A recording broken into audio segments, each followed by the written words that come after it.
माहिती आहे का आपल्या मुंबईचं नाव मुंबई कसं पडलं? चला तर मग ऐकूया एक झकास गोष्ट. कधी काळी इथं एक छोटं मच्छीमारांचं गाव आणि लोक पूजा करायचे एका देवीची. त्या देवीचं नाव होतं मुंबादेवी. मुंबादेवीच्या नावावरून त्या जागेचं नाव पडलं मुंबा आईची भूमी म्हणजे मुंबई.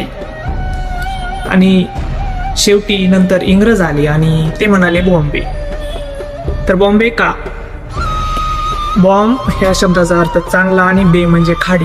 जी मुंबईची जी खाडी होती त्या खाडीवरून त्याचं नाव बॉम्बे असं पडलं.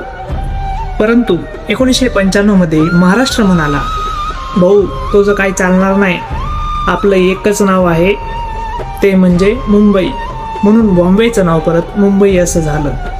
आज ही नगरी स्वप्नांची राजधानी आणि मेहनती लोकांची शान आहे. व्हिडिओ आवडला असेल तर सबस्क्राईब करा आणि